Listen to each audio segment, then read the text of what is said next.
อยากใช้ด่วนเงินที่ไอ้เอาให้อันตลอดFCฝากมาให้นั้นมาฝากเป็นน้ำเอื้อยแม่นแบบนั้นบ่แล้วเอาเงินได้มื้อนั้นเอาให้ใช้ค่ายาก่อนเป็นหยังจะโทรไปยืมนำว่าบ่เงินเป็นหยังบ่เอาน้ำเอื้อยเจ้าบัดเช้าแล้วคือบ่มาเอาน้ำเอื้อยเจ้าให้ถามนี่เห็นบ่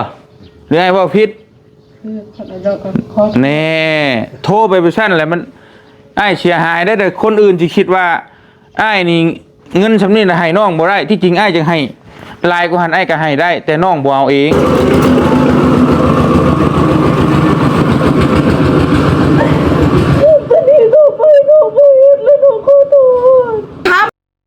สวัสดีครับพี่น้องปองปายสุขคนครับกราบสวัสดีนะครับพี่น้อง FC บอยเป็นทั้งนอกและการในต่างประเทศนะครับที่เขามานะครับและการ FC เก่า FC ใหม่นะครับที่เขากำลังเข้ามาเบิ่งนะครับพี่น้องครับเมื่อนี้ก็มาต่อเรื่องสาวหน้าพี่น้องครับหลังจากที่สาวหน้าโทรไปขอเงินนำบ่าวบัวครับพี่น้องครับแล้วก็บ่าวบัวเพิ่นก็ตอนแรกมันก็สงสารครับพี่น้องครับก็คิดว่าเพิ่นนี้อยากได้เงินนะครับ130,000นะครับสิเอาไปใส่หนี้เบาเตียงนะครับตอนแรกเบาบัวเพิ่นก็คิดว่าสิเอาไปใส่หนี้ล่ะครับพี่น้องครับแต่ตอนนี้เบาบัวเพิ่นก็สงสัยครับพี่น้องครับนะครับสงสัยว่าเป็นหยังต้อง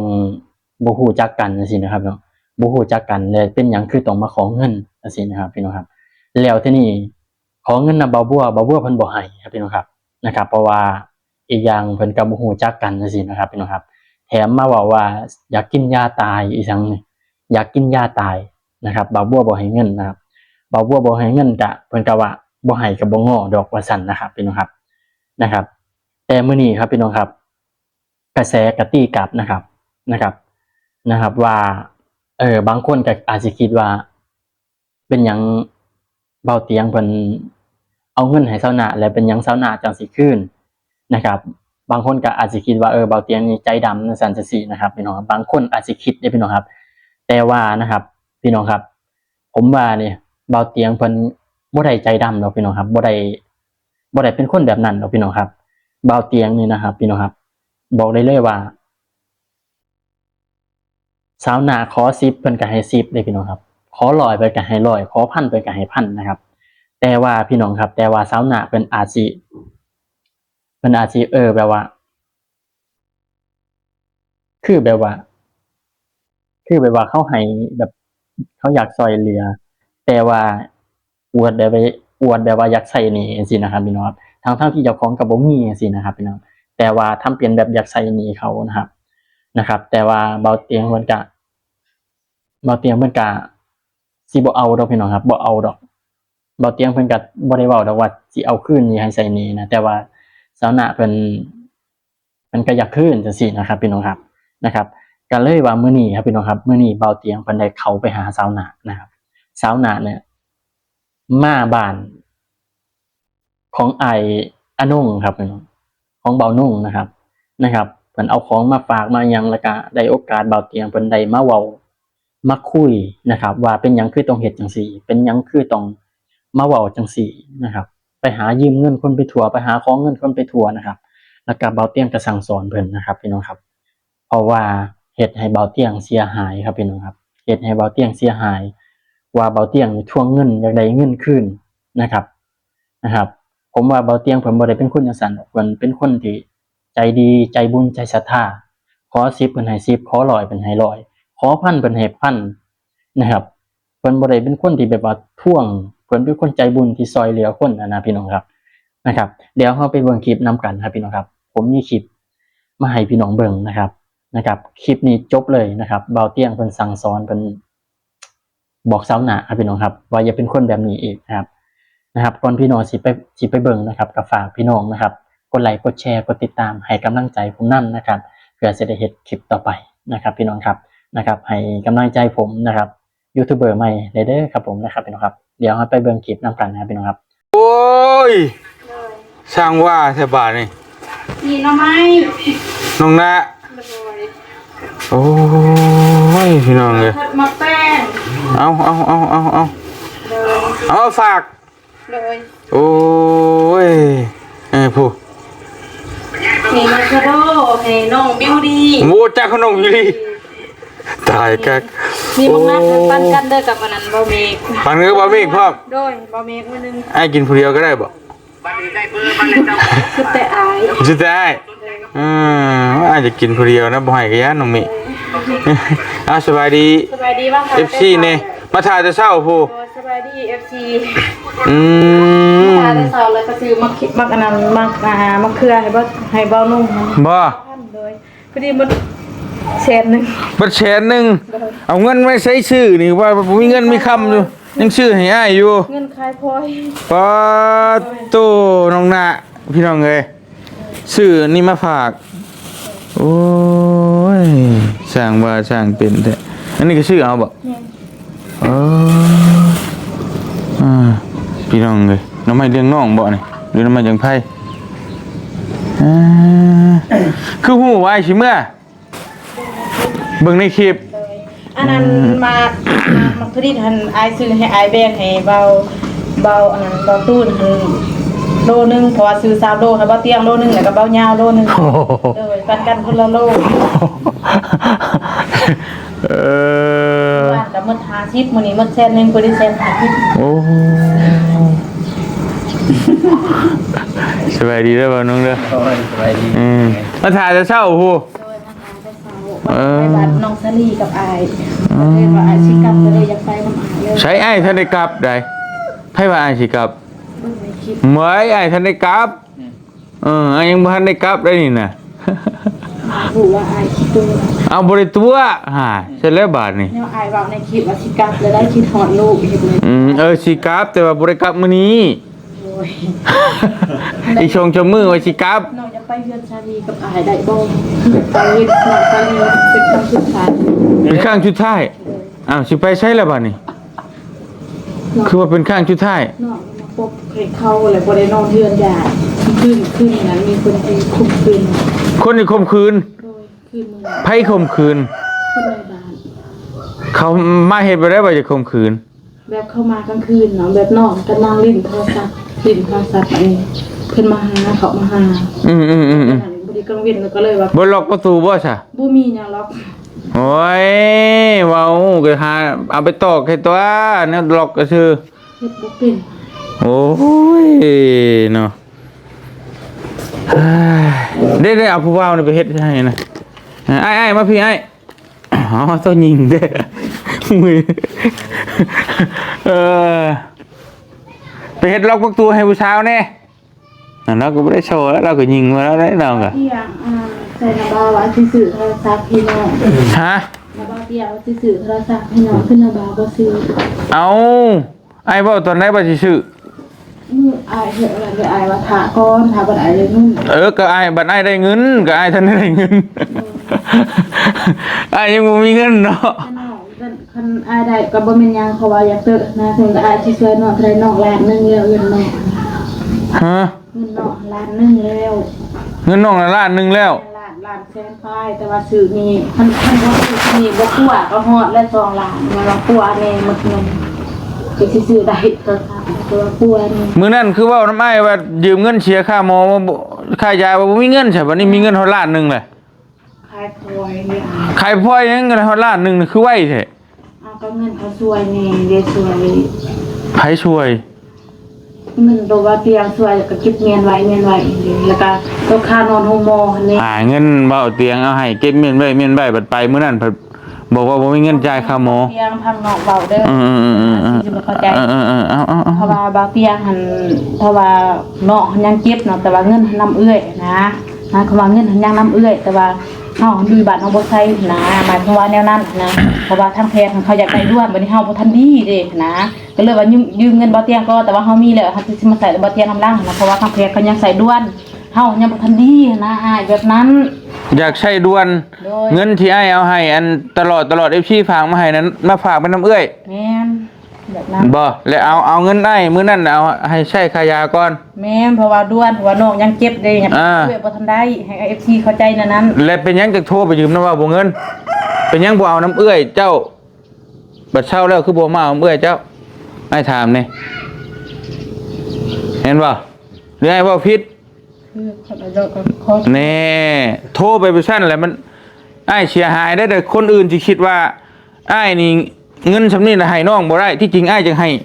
หลายกว่าหันอ้ายก็ให้ได้ แต่น้องบ่เอาเอง น้องขอโทษอ้าย เออ น้องที่บ่เฮ็ดอ้ายน้องขอโทษ แต่ว่าเฮ็ดแบบนั้นน่ะอ้ายเสียหาย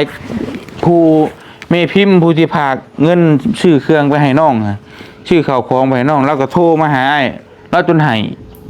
แล้วว่าเสียใจเป็นหยังน้องคือเฮ็ดแบบนั้น เลยน้อง ที่จริงอ้ายให้หลายกว่าหันอ้ายก็ยังให้ได้อ้ายซอยน้องมาจนหลังคงลำค่าจนแล้ว น้องขอโทษ น้องบ่เฮ็ดต่อไปน้องขอโทษน้องรับสารภาพว่าน้องผิดอ้าย โทรไปหาเขาอัดคลิปมาเห็นทั่วโลกแล้วเขาจะคิดจังไดบัดนี้บางคนแม่นอยู่ผู้เพิ่นเข้าใจผู้เพิ่นบ่เข้าใจเพิ่นจะคิดว่าบ่าวเตียงทองเงินซำนี้ก็ให้น้องบ่ได้ยังให้น้องมาคืนอยู่ว่าซั่นที่จริงอ้ายบ่เคยเว้าจักคำแต่ว่าน้องโทรพุ่นโทรพี่อ้ายก็ยังยืนยันว่าอ้ายบ่เอาแต่น้องก็ยืนยันว่าสิใช้อ้ายจะเฮ็ดจังได๋ น้องขอโทษอ้ายต่อไปน้องบ่เฮ็ดน้องขอโทษ นั่นแหละที่อ้ายบางที่ก็อ้ายก็อยากซอยอยู่แต่ว่าน้องเฮ็ดตัวน้องเองเข้าใจบ่ น้อยอ้าย น้องเฮ็ดตัวน้องเอง น้องผิดเองอ้ายบ่แม่นเป็นน้ำอ้ายน้องผิดเองเป็นน้ำน้อง น้องขอโทษน้องขอรับทั้งสารภาพนำอีซีว่าน้องขอโทษแต่นี้ต่อไปน้องจะเป็นคนดีน้องจะบ่เฮ็ดอีกแล้วขอโทษ บางที FC เว้าน้องเพิ่นว่าน้องน่ะเพิ่นอยากให้น้องปรับตัวและเป็นคนดี เพิ่นติเตือนอ้ายเฮ็ดผิดอ้ายก็เพิ่นก็ติเตือนอ้ายคือกันแล้วบ่ให้ไปคิดว่าเพิ่นติเตือนเพิ่นเว้าเพิ่นจมแล้วสิเพิ่นสร้างเฮาบ่แม่นเพิ่นอยากให้เจ้าเป็นคนดีบ่อยากให้เฮ็ดผิดนั่นนี่คืออ้ายคือกันอ้ายเฮ็ดผิดเพิ่นก็ด่าคือกันบ่ได้เว้นแม้แต่ไผก็คือกันนั่นแหละน้อง ที่บอกว่าน้องมัน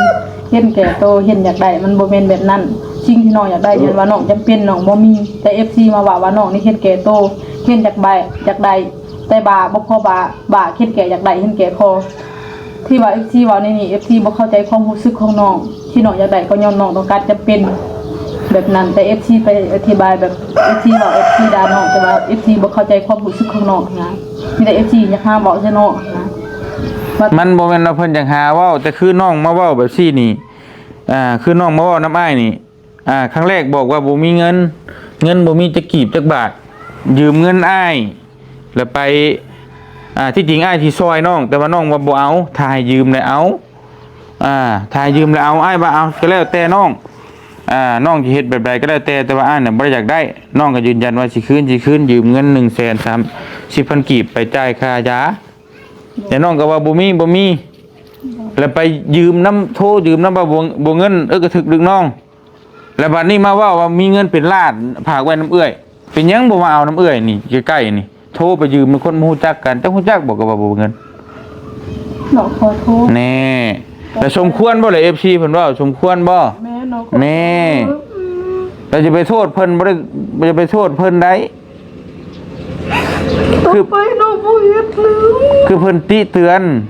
คือให้เตือนน้องนี่ก็เตือนด้วยความหวังดีบ่อยากให้เฮ็ดแบบนั้นอีก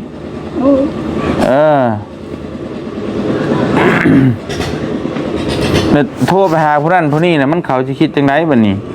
นั่นแหละที่จริงน้องน่ะเป็นคนฉลาด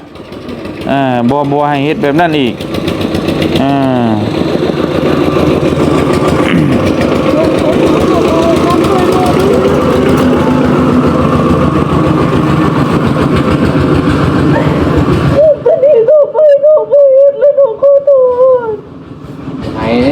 ถ่ายหมูเลย แล้วอย่าให้ น้องสัญญาว่าน้องสิบ่เฮ็ดอีกแล้วน้องผิดนึง เป็นเลาะเลยแต่บ่ได้เลาะ น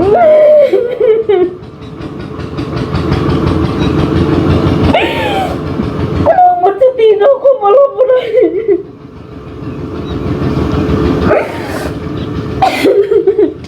พอแล้วบ่ต้องให้แน่ผู้ว่าเบิ่งอายผู้ว่าแน่น่ะน้อยแล้วยังหูบ่ แล้วยังเบิ่งผู้สาวให้บ่โอ้งึกหัวอีกบ่ให้ ขอโทษเด้อ FC ทั้งหลาย นับแต่นี้ต่อไปเขาเจ้าจะบ่เว้าอีกแล้วขอโทษขอให้ทีขอโทษเขาเจ้าหลายๆเด้อแล้วเขาเจ้าก็สิยกโทษให้ FP บ่ว่าทางฝั่งลาวหรือฝั่งไทยนับแต่นี้เป็นต้นไปหนูจะปฏิบัติเลยจะขอโทษขออภัยจะบ่รบกวนอีกต่อไปหนูขอโทษ อืมโอเคบ่เป็นหยังเพิ่นก็บ่ได้ว่าหยังน้องดอก ที่เพิ่นนั่นน่ะติเตือนเพิ่นก็หวังดีหั่นแหละ ยังบ่ฮักกันเลย เพิ่นก็ฮักกระเพงอะไรเพิ่นจังเตือนน่ะถ้าเพิ่นบ่ฮักเพิ่นก็บ่เตือนดอกพอแล้วบ่ให้ที่จริงอันนั้นน้องก็เป็นคนดี นี่เรากับพี่น้องเอาเครื่องเอาของมาฝากแต่ว่าบางที่บางเครือมันก็ขาดการรอบคอบบ่คิดไตร่ตรองเบิ่งแล้วมันก็ได้มันเฮ็ดให้ทีละมันเสียน้ำหลังนะมันยากบัดนี้มีแต่ที่จริงก็ฮู้เบิดนะพี่น้องเอ้ยคำสิว่าบ้าก็บ่แม่นพี่บ้าดอกเท่านะนี่บ่แม่นเราฮู้เบิดน่ะฮู้ทุกสิ่งทุกอย่างบางเทื่อฮู้ ยังไปฮอดบ้านโนสลี จักเบิดไปหาเฮาน้องเชอรี่ผมเมื่อวานไปได้จังไดไปฮอดจังไดน่ะขี่รถไปบ่ด้วยย่างไป ย่างน้องเคยโอย โหย่างเพราะว่าน้องเชอรี่ น้องจะไปลิ้นน้องเคย เห็นแล้วน้องเชอรี่น่ะเห็นแล้ว เห็นแล้ว ฮะโอ้พุ่นแล้วยังไป เช้าปลายพุ่นแล้ว เปรี้ยวอีกบ้านก้นห่างจักไสกิโล ข้ามภูเขา กำภูเขาภูพาดง ที่นี่ฮอดก็ตลาดนึงยัง10ป่าย นั่นแหละ 12 13หลัก นี่20 กว่ากิโลพี่น้องข้ามภูเขาข้ามห้วยไปหาน้อง สลี เชอรี่แน่นอนนี่ชนะ พวกอายบ่แม่นตัวน้องซื้อพวกอายเอาไปกินบ่ยันแต่พวกอายเอาไปทิ่มเสียดายได้อาย เพยกันทิมบัดนี้ แล้วคิดไปเองเลยบ่ มีแต่คิดเองเองไงน่ะ นับอาหารให้บ่เมฆหน่วยนึงเด้อบ่เมฆน้องอาหารให้อาย เด้เอาให้รถเอานี่ เอามือให้แม่กินอีต้นเรา จากคนฝากมีโรมิผู้ แต่ว่ามักแตงบ่แม่นหยังมักแตงเพราะว่าน้องซื้อแล้วให้บ่เมฆทงนึงวันนี้นี่ให้บ่เตียงอีกให้บ่ยาวกับบ่ตูนหันมีแต่มักดินคนละโลให้บ่เตียงโลนึง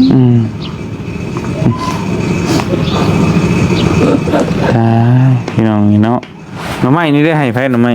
ทำไมเอ็นให้บ่เตียงทงนึงให้เบาตูนทงนึง โอ้ยยังให้ประตูนอีกอยู่กินฮอดประตูนได้แหละมันมี2ตูนได้ บ่ตูนบ้านเดียวกันกับอายนั่นแหละ โอ้บ่จะมีตูนนี่อีกได้ บ่แม่นแต่มักดินก็ให้บ่ตูนอยู่บ้านเดียวกันกับอายนั่นแหละ ประตูมือเล่นน้องไอ้ก็มันเด่นให้ท่านในมือก่อนน่ะต้มให้บ่าวนุ่งต้มช่วยให้กินตอนนี้ก็ได้บ่ ชุดเต้แล้วแต่ว่าน้องเป็นใจให้อายและอายเช็ดนั่นได้ โดยกินไอ้บ่ตัวเด้อไอ้กินแท้นี่น่ะบ่ถิ่มไปชุนบ้าถิ่มเนาะแต่ซื้อเอากับปักกุงเพงนึงนี่โอ้ย ทงสาวครับ น้องนุ่งซื้อมาฝากว่าจะไปถิ่มสร้างเว้า น้องว่าละอีจากมือใดพวกอายขึ้นมาลิ้นอีน้องลิ้น ไอ้ก็ท่านได้ไปเพราะว่าไอ้ท่านได้เมื่อดิ คันว่าบ่มีคันว่ายามกับเพสุกกับพาน้องไปเก็บนั่นนะน้องบ่มีบ่อนหาเงิน ไปเลยเลย นี่อีกหลายเดือนคือกาแฟจิชุก เจ้าก็ฮู้แต่ว่า ก็เว้าเพื่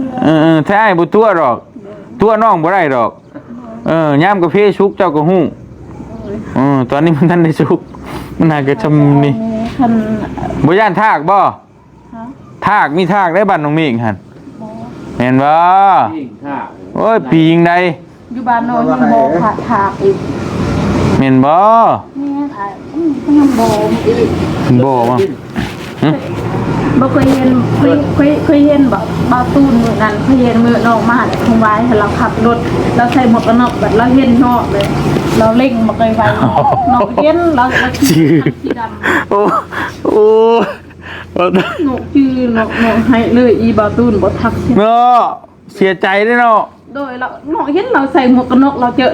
ไก่สิฮอดบันโกง ผ่านน้องผ่านนุ่งก็บ่ทักทายกันเลยเห็นบ่ ผู้ที่เนาะสิเอิ้นเราอัดหมวกกันน็อกเราก็เล่งเลย อ๋อแม่นบ่จำผิดคนมาจาก แ บ่นะเห็นนะบ่ตูนเสื้อหมวกกันน็อกไปเป็นข่อยบ่จื้อละบัดเราเห็นข่อยละปกเต็งกับหมวกกันน็อกแล้วก็เล็งรถสิข่อยรถละคันสีดำเราใส่หมวกกันน็อกสีดำให้สิบ่จื้อ ลายคนเนาะ มันคือกันได้รถคือรถเด้ข่อยคิดฮอดบ่ตูนข่อยเห็นดวนแล้วข่อยบ่เห็นบ่ตูน ว่ารู้ว่าในคลิปนี้ว่าเนาะ บ่ตูนเอ้ยเนาะคิดฮอดเจ้าเด้อบ่ตูนเนาะคิดฮอดบ่ตูนบ่ยาวแล้วก็บ่ซาลี่เด้อ เบาชาลี่ใช้เบา บาเซรี่ทุกคนตุ้ยๆหันขาวๆแล้วก็มาเตียงค่ำอีก เบาไม่รู้ว่าไม่รู้ นอคิดฮอดเบาซาลี่แล้วก็เบาตูนแล้วก็เบาเหย้าเด้อแล้วก็เบาเตียงค่ำเบาจันแล้วก็เบานิ้ว เบานิ้ว ต้องติดตามตลอด โอ้ เด้อ จักบดเลยได้หน่ะ ผู้จักตลอดเด้อ เบาชาลี่นี่เป็นคนแบบไหน เป็นคนตุ้ยคนขาว โอ้ เบาเหย้าหันเป็นคนจอยคนจอยคนดำ เบาตูนได้เป็นคนแบบไหน บ่ตูนกับคนดำคนจอยสักลาย สักลาย แม่นสักลายอยู่แขน บ่ตายบ่จันได้เป็นคนแบบไหนบ่จัน เบาจันเป็นคนขาว คนขาวคนดำๆจะจอย ดำจะจ้อย แม่ เบานิ้วดิ ตุ้ยเบามัดในนั้นมีแต่เบาริวแต่เบาริวกับเบาลี่กับเบาเตียงค่ำตุ้ยเบาเตียงค่ำจากออกดำๆ เบาเตียงค่ำ โดยแล้วก็ บ่เตียงค่ำ เบานิ้วหัน จะอยู่บ้านไหนบ่เตียงค่ำ ข่อยบ่ฮู้บ้านแต่ข่อยติดตามแล้วฮู้แต่เบาเตียงค่ำ เบิ่งเจ้าเนี่ยจนนั่งเบิ่งนี่ตัวอาบน้ำนุ่งสิน เตียง ข่อย ค่ำ รู้ว่าล่ะแต่ผู้ตัวจะอาบ เก่งข้ามหน้า น้ำ กาย ตัวจะอาบน้ำจะนุ่งสิ้นก็เบาตูนข่อยว่าจะข่อยเจ็บบ่โทข่อยฮู้ โอ้ แต่ว่าญาติพี่หลอกยังก็อยู่จะว่าพี่หันพวกได้ญาติพี่ให้ใส่สิ้นแต่ก็ให้บ่จันบ่ใส่สิ้นแล้วบ่จันก็บ่ตู้นิกใส่ข่อยอยู่ เอาไปเบาจันแล้วบ่ได้ไปเบาบุญ บ่บุญบัดบ่อันนั้นหันบ่อันนั้นหันมัดในนั้นหันตั้งเบายาวแล้วกับเบายาวกับเบาอันนั้นเลยกันขี้ดื้อกว่าหมู่ บ่ยาวเป็นอะไรบ่ยาว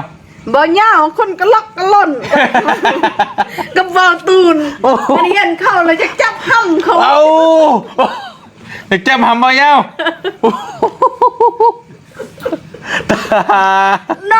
น้องเห็นอยู่คลิปมักอยากดังนี่แล้วก็ตบคนกันนี่ โอ้ตายแล้วพี่ว่าไปชั้น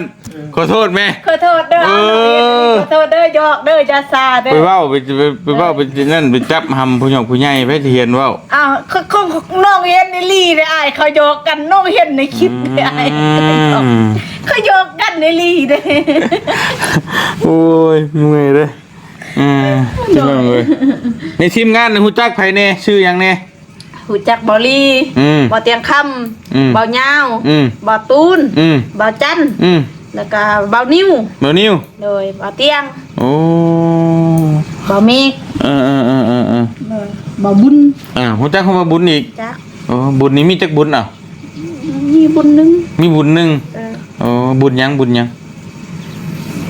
บ่จักเด้อ บุญบ่จัก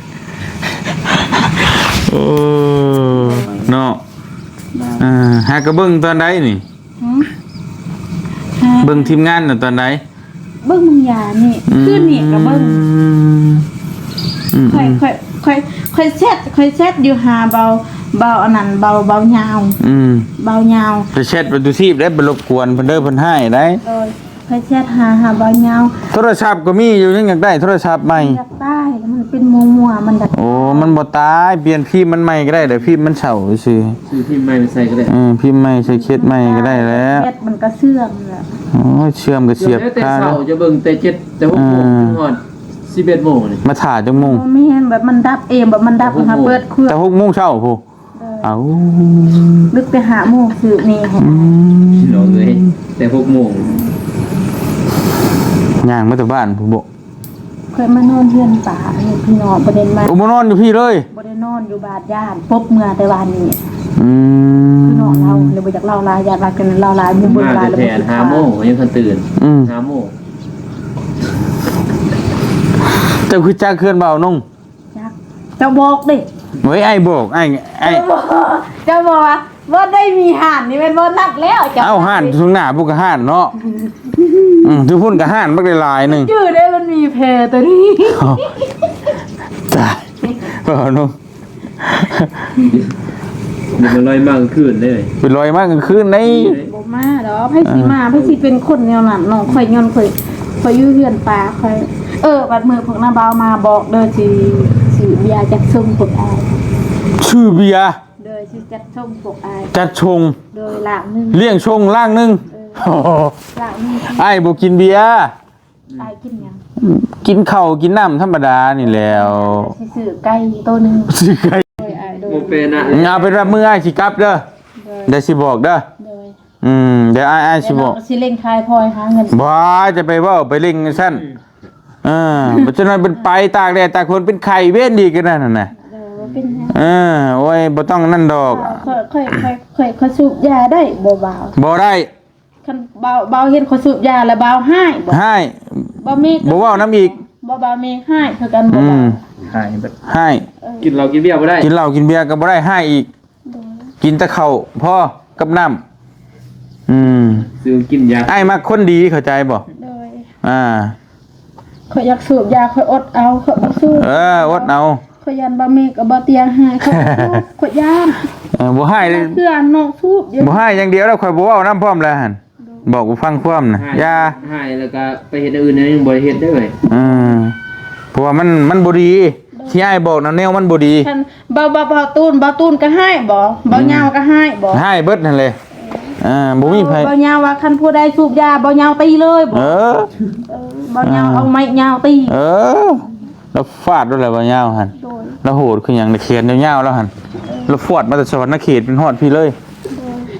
เปลี่ยนหน้าสูบปุ๊บเนาะ คันเราบ่คันเรามาแต่เธอคันมายื้อเราบ่ยาวคันเรายินจังนั้นแล้วก็มาเท่านี้แล้วก็หายเนาะ ให้เราคือลงมาอยู่เจ้าเห็นบ่คลิปเราลงมากับบ่ลี่ฮะ เห็น แน่ชัวร์เราบ่ลง คือบ่เตียงบ่พาไปหาน้องนี่ เอาไอ้บ่ได้ลงมาเด้ส่วนนั้นเราลงมาสองคนเราถามเบานุ่งกว่าหั่น โดย ถ้าไอ้ลงมาก็ไปเลยเห็นบ่ไอ้ลงมายังไปเห็นบ่เราสงสัยเราบ่ฮู้จักบ้านน้องเราลงมาบ้านหน้าเราก็ไปแหละ คันอายที่ลงมาบ้านน้องอายก็โทรเพราะว่าน้องก็ยังอยู่ให้ทรายเพราะว่าบ่ทันได้เมืองเฮือนยังคนอื่นว่าบ่ทันให้เมืองยันว่าเพิ่นเมาเพิ่นอีหยังเพิ่นเมาเหล้าเพิ่นยังแบบ เพิ่นมาให้ดีบ่คนน่ะ มาอี เพิ่นมาเฮ็ดแนวใด คันอายบ่เชื่อก็ถามคนในบ้านเพิ่นมาทวิตน้องนอนลิ้นโทรศัพท์ กำลังเมื่อยมาแต่ทั้งวายเลยก็มาแต่คลายพลอยเนาะนี่เพื่อนมาเพื่อนหันเมาแล้วก็มาห้าบาทจะกินหรือเปล่าเขาก็กินไปนี่ แล้วสิซื้อแนวกินมาให้กินมาจัก ผมเห็นเรามา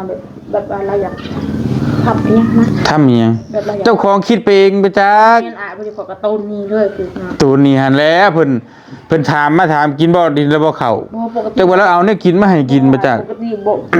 ดีแล้วครับป้องกันตู้นะอายมาคือเมื่อวานก็มาขาน้องนะ ไผเว้า เพิ่นสิว่าพอดีคนในบ้านก็ว่าให้เจ้ามานอนเรียกพี่น้องก่อนว่าญาติว่าเพิ่นเมาเพิ่นอีหยังเพิ่นมาฆ่าเจ้าอีหยังนะจะเพิ่นว่า เขาเมาบ่ เพิ่นว่าสิตูเถื่อนน้องอีหยัง เอาคนเมาก็บ่ตีแล้วแล้วเราไปก้านกบก้านเขียดมาได้นะแวะให้น้องหน้าปิ้งก่อนจัก4-5ตัวบ่จัก เพราะว่าน้องเคยเจอแล้วมีคนมานอนนำเพียงนึงเคยเจอแล้ว คนมานอนนำเทื่อนึงห่วยเว้าไปเลยเด้อบัดนี้ไผมานอนนำ ตอนตะกี้มีตอน ช่วงยูนเมทัลฮะ12 โมงกลางคืนแบบนั้นปะเมียปะเมียแบบผิดกันกับเมียมาเพิ่นก็อยู่นำน้องแบบเพิ่นกำลังบ่ทันได้เฮ็ดหยังแม่นกำลังจับมือนี่น้องยิ้มก็เลยแล่โตนเพื่อนเลย แต่ว่าเขาบ่ได้น้องน้องยิ้มก่อนเรื่องคนสินอนนำบึดแต่ว่าน้องยิ้มก่อนแล้วก็เลยต้นนี้ คนสินอนนำบืดบ่ตีแล้วคนงามเฮ้ยบ่ สนใจ เลยเฮ็ด ก็ยาแล้วเฮาก็อยู่น้ำพี่น้ำน้องเฮาก็ได้แหละบ่เป็นหยังดอกพี่น้องนี่เนาะใส่เด้บ่ตูนบ่เจ็บบ่มาบ่พี่น้องเลย เอามาเล่าเรื่องกันดีๆ เล่าเรื่องนี้ได้ก็ไปเวียกไปงานช่างว่าวจะไปสิไปนั่งเล่าเลย เขาอยากไปบ้านน้องทะเลเนาะ ไปก็บ่แล้วจังไปเฮ้ยให้สิไปเวียกก่อนแล้วจังไป นอกซีรีส์หมุนไปลายบอลนี่ โดย ไปเวียก น้องไอเฮ็ดเวียกเฮาบ่ซ้อ แม่นเป็นคนดีต้องแบบนี้บ่ซ้ออ้ายเฮ็ดเวียกเฮ็ดงาน ไอเฮ็ดเวียกเมื่อยไอหาย ต้องบอกฟังความไอหายดีไอหาย อืม นั่นไหนว่าให้เป็นน้องเป็นนุ่งก็บอกฟังความตัวบ่พังความอ้ายพี่ โอ้ยบ่ได้แล้วคอยจังให้คอยจับไม่แชตีรถถ้าบอกพังความก็สิไปหาดูๆสิไปลิ้นน้ำดูๆถ้าบอกบ่พังความน่ะโอ้บ่ไปแล้วไผสิอยากไปเนาะ ข่อยบ่โทรนะ บ่เตี้ยหั่นแหละบ่รับแอดน้องฮะ ห่าน บ่น้องทักแล้วบ่อยากทักหาบ่มีทักเลยฮะจำกัดน้องอีก จงจ้างคนจัดกัดบัดนี้โอ้ จำกัดข่อยคือกันก็คือดูข่อยบ่ฮู้ว่าเขาจำกัดข่อย บ่ บ่ จำกัดได้แซดมาเป็นร้อยพุ่น เขาสินอนอยู่กับลูกกับเมียเวลาพักผ่อนก็ต้องตังองตังตรงตังมันกวนเวลาเราไปได้นอนเว้า เบิ่งยับลาด1โมง2โมงก็แซด แม่นบ่ไอ้เปล่าเจ้าก็แชทเป็นเวลาแหละกลางเว้นจังแชทกลางคืนแหละเวลานอนก็บ่แชทนี่กำลังนอนอยู่ก็ย่านลูกตื่นได้บ่น้อง เก็บให้แล้วบ่เงินแต่ว่าต้องใช้ยัง15,000กว่าบาทมือออกมาแต่ทางวายท่าอ้ายดนก็เลยว่าพามาบ่เก็บ พังว่าเจ็บพอบยังบ่เป็นหยังหรอกคือว่าเจ็บแล้วก็ให้โอ้คักดีนี่น่ะนี่ เลี้ยงตัวเอง หาเงินเก่งเนาะป้านี่นอน อ้ายคำบ่เก่งไผสิเลี้ยงเฮาอ้ายพ่อกับป้าแม่กับป้านี่แล้วคือเอิ้นว่าสู้ชีวิตก็ว่าซ้ำเฮาอยู่รอดซ้ำเฮาบ่ตายพอ เก่งขอมุกขอบใจเด้อน้องเด้อสิเอาเครื่องเอาของมาฝากพี่น้องเลยป้าฉันนี่ บ้า กัน นแม่คือสิมีมักกะโดเลยให้บ้านให้บ่เตียงซะบ่เตียงบ่มีมักกะโดแถวบ้านเรา จักอีกได้บ่บ้านบ่เตรียมมีมา มีแถวบ้านบ่แม่แค่บ่อึดแถวปักซอง เคยไปบ่น่ะปักช่อง บ่เคยแต่ได้ยิน โอ้ เคยผ่านนี่เท่านึง เคยมือเขาปักเซ่ผู้ เคยตอนบ้านปองเด้เมื่อบ้านปองทางตอกเขตนี่มาหาพี่น้องวังดอก บ่ธรรมดาเด้เนาะไปรอบโลกจักรวาลนี่ดิเท่านั้นโอเคแหละขอมุกขอบใจหลายๆน้องนุ่งเพิ่นเอาเครื่องมาฝากคิดว่าบ่เตียงสิกลับแต่บ่เตียงทันได้กลับดอกพี่น้องอยู่เป็นหยัง กินบ่มักแป้งที่ซื้อให้ โอ้มันก็เหี่ยวไปแล้วจะไปฮอดแม่พิมพ์ มื้อใดอายมานะมื้อใดอายเมื่อสิซื้อให้ แม่พิมพ์อยู่ประเทศไทยพุ่น ไปสิ อยู่ต่างประเทศผู้อ้ายไปฮอดตักชีหามื้อมันเหี่ยวบ่ได้อยู่ประเทศลาวเฮาได้น้องเอ้ยอย่าแล้ว แกงเราคือ ฝากขอโทษขออภัยแม่พิมพ์เพิ่นแน่หั่นเพิ่นก็มีแห้งใจดอก ขอโทษขออภัยเด้อแม่พิมพ์ที่ลูกเฮ็ดผิดเฮ็ดพลาดลูกเฮ็ดให้แม่พิมพ์เสียหน้าเสียตาและลูกก็ขอโทษขออภัยต่อไปลูกจะบ่เฮ็ดอีกจะเป็นลูกที่ดีของแม่พิมพ์และของบ่าวนุ่งบ่าวเมฆบ่าวเตียงและก็ทาง FC ทุกคนและทางบ่าวยาวบ่าวตูน เป็นคนฮู้ผู้ดีบัดนี้เด้อ ลูกผู้ดีแล้วต่อไปจะบ่เฮ็ดจะบ่ดื้อจะพังความอีก โอเคบ่มีไผที่สิฮักคนบ่ดีแม่นบ่แต่ขนาดน้องเองน้องก็ยังบ่มักคนบ่ดีน้องก็บ่มักแม่นบ่แน่น้องก็ยังมักคนดีแท้อ้ายแท้ผู้ใหญ่คือกันน้องเฮ็ดโตดีทำโตดีไผสิบ่ฮักบ่แพงอันนี้มีแต่หายว่าหมู่บ่ฮักบ่แพงแล้วแฮงเต็กปานนั้นแฮงเต็กเฮาเฮ็ดโตเฮาดีเขาก็ฮักเองเขาดอกน้องแบบน้องเห็นแต่อายไปหาแต่น้องดึงกับน้องซาลี หมอมัน บัดกับ FC บัดค่อยเอิ้นเอื้อยซาลีกับค่อยเอิ้นเอื้อยเดิมก็เว้าไอ้ค่อยเฒ่าพอตายยังจักเอิ้นเลยเอ้าหมู่นับถือกันก็เว้าหั่นนี่ได้บ่น้องเว้าอีหยังก็ผิดนับถือก็ด่าค่อย บ่เฮา ปกติแล้วค่อยเอิ้นเอื้อยซาลีเอื้อยเดิมก็ให้เขา บ่มันก็เว้าตามความเป็นจริงมันก็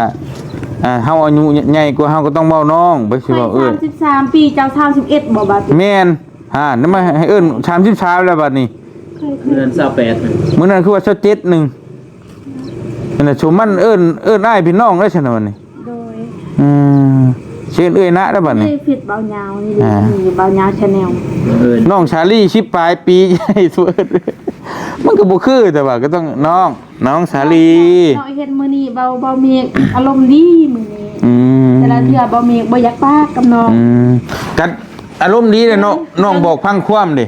ย้อนน้องพังความ น้องเป็นคนดีก็อ้ายก็อารมณ์ดี